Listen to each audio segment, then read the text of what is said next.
In this video, I'm going to show you how to make really good artisan bread. The key to great bread making is consistency, and to be consistent, we must be accurate with our ingredients. For this recipe, I'm going to use 430 grams of flour, and we're at 431, close enough. Next, we need yeast. I'm a big fan of Fleischmann's instant yeast. This stuff is tried and true. You can also use active dry yeast if that's all you have. Just make sure to dissolve it first with a little warm water. I'm going to use 6 grams of instant yeast. That's a little too much, so let me take some out.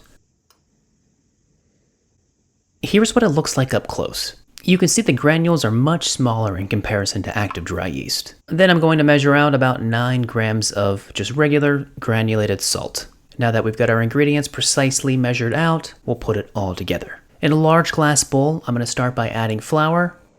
I'll add the yeast by itself in this corner. Then I'll add the salt over here. For some reason I have it in my head that yeast does not like to touch salt. I don't think it really matters since it's all going to be mixed together anyways.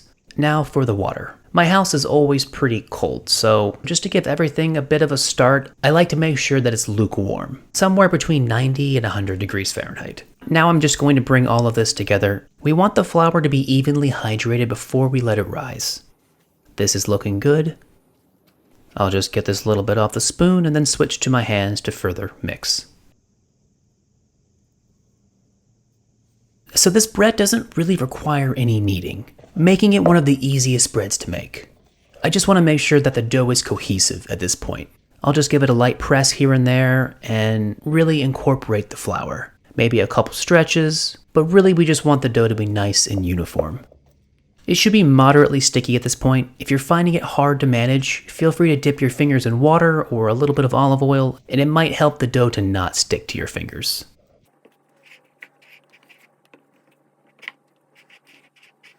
Now we begin the rise. I'm going to cover with a damp cloth and let it sit at room temperature for about 3 hours. I'll then transfer the bowl to the fridge for an additional 5 to 6 hours. You can shape and bake after the 3 hours, as the dough should have about doubled in size. But I do find the results to be better when it's had the extra 5 to 6 hours to chill. And here's our chilled dough, looking nice and plump. I'll move that to the side and lightly flour the work surface, then I'll proceed to pour it out onto the counter. You may need to use a spoon to get it all out, but it should come out pretty easy.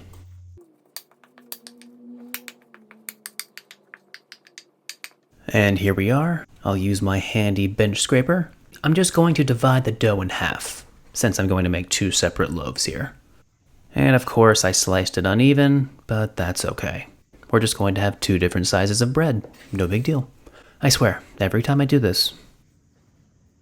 Now I'm just going to lightly shape the dough balls into little ovals and set aside while I prepare the baking sheet. I like using parchment for just about any type of baking that I do. It's just easier. I'm going to add a little flour, then I'm also going to add a little bit of cornmeal. The cornmeal is totally optional, by the way. I just think it gives it a little bit of texture, and I feel like it provides a little aeration so the dough isn't just completely sitting flat on the sheet. I'll add the balls of dough to the sheet and then shape them to my liking. Then I'll dust it with some additional flour.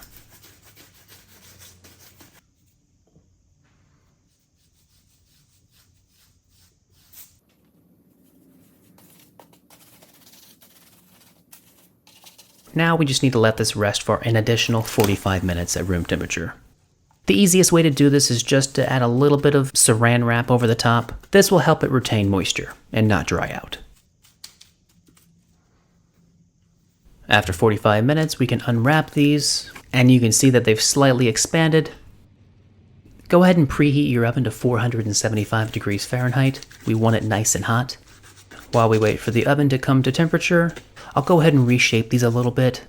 I like to tuck in the sides just to create a little bit of tension. Then I'll add a little bit more flour to the top. Don't go too crazy with the flour, we just want a little bit.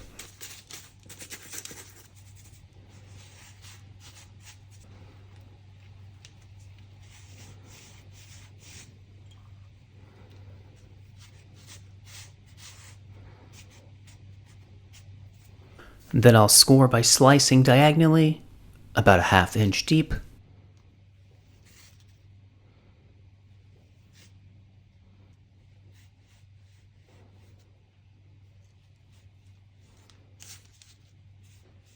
Once the oven is ready, place the bread in.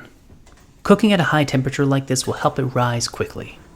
I like to leave it in there for about 18 minutes. I find that to be the sweet spot, but everybody's oven is different, so just use your best judgment.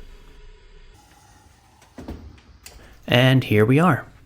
I accidentally dropped one loaf on the ground while taking it out, so we're just left with one. This is my go-to table bread. It's also great for sandwiches, but really it's just great for any occasion. Let it cool before slicing, and we'll open this up just to admire the beauty. As always, ingredients in description. Thank you so much for watching.